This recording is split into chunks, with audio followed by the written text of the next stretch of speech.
Welcome back. Now, the Ghana Journalists Association has implored the National Media Commission and the National Communications Authority to investigate the recent threats against the Supreme Court and High Court judges by some two panelists on a local radio station, Muntie FM in Accra. The association has described the comments as unacceptable and urged media houses to guard against violence instigators.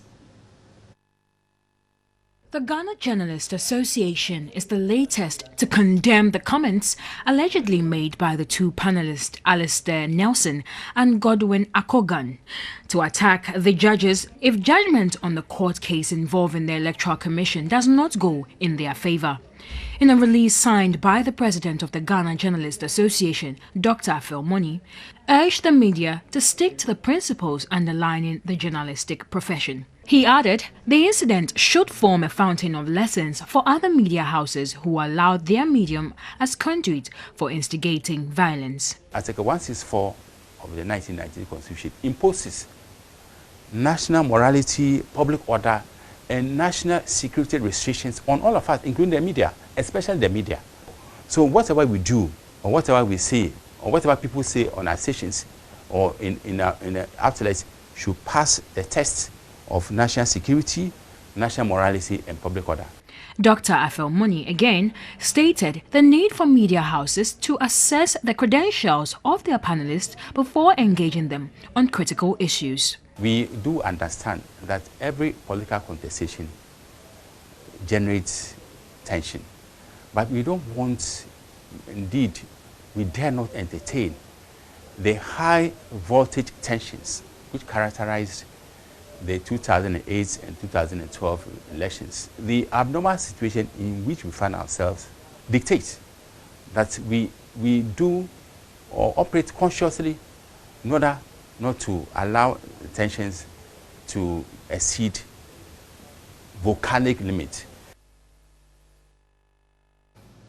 Let's do some analysis now. Nana Esrifi Kondria is chairman at the Journalism Department of the African University College of Communications, AUCC. He's a veteran communicator and former executive secretary of the National Media Commission. Good evening, sir, and thank you very much for joining us.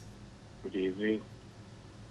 Now, there are those who wonder whether what is happening is the case that the taking up of the media's landscape by politicians who now own some media houses had led to where we are today, where some media practitioners do whatever they like? I don't think that will be an appropriate summary of the scenario. Yes, you are saying from that scenario, in other words, that politicians do not have any right to own stations in the electronic media. That is not the case. The case is that the politicians haven't got the licenses, began to dictate to you journalists in their service of employment. And that they know very well. Maybe they didn't know. Then it's up to you as journalists, as professionals, if you are indeed, to point it out to them that the Constitution says, under no circumstances must you seek to interfere or influence our professional integrity or decisions. But it seems to the general public that this has also been affronted. And so you have politicians who will walk to the studio and pick up the microphone and say what they want. There is a mitigating factor in there that when a proprietor of a newspaper, the moguls, when they decide on matters that they have strong views, that is where we have the front page signed comment, and it's given to the editor, and the editor allows it to go. Even then, they are edited. The editor's influence, not the entire thought, but as far as libel, defamation, or anything of those distractions or traps that might fall the proprietor who owns the paper, given that privilege for that purposes.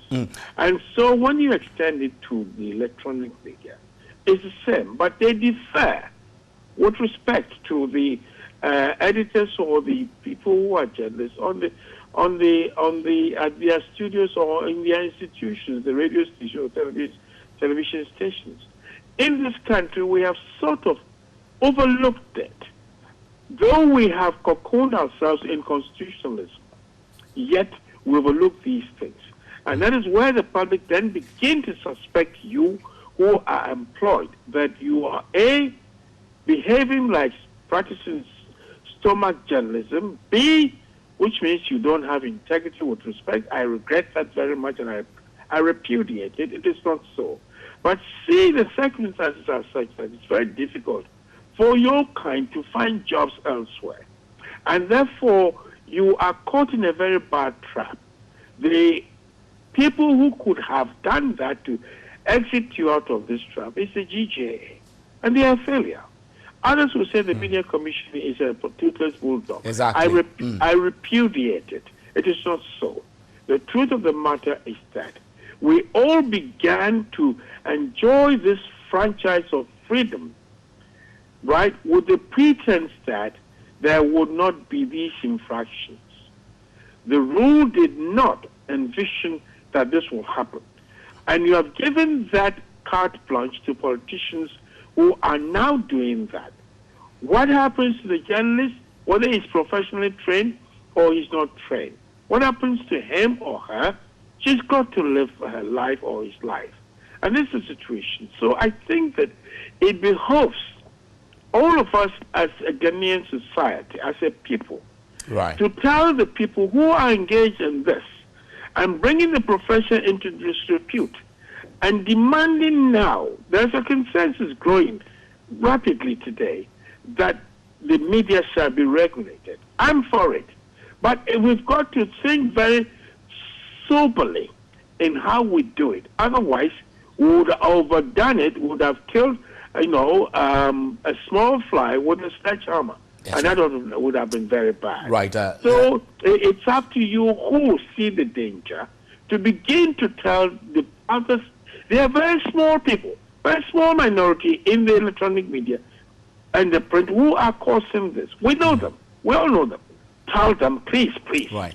Stop it, because we are going to be in trouble. Let me interrupt you a bit. I mean, you did mention that you disagree with those who say that the National Media Commission has been a toothless bulldog. But really, the NMC seems to have taken a pretty low profile in clamping down on media houses who allow their platforms to be used for such excesses like the Munti FM scenario where threats were issued and all of that.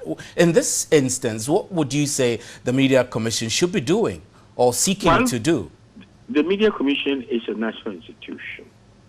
They are represented as a nation by an amalgam of institutions.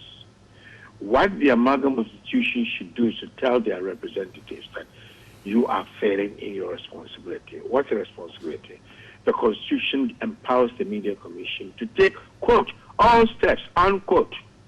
Not even the Chief Justice, not even the President, not even the Speaker has that instruct in the Constitution, take all steps. And it means a lot.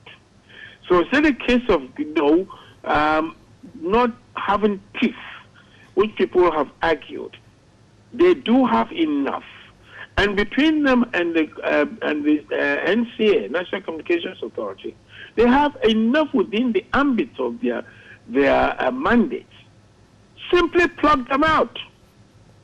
Take them off. Right? The next thing they will do is to go to court. Right?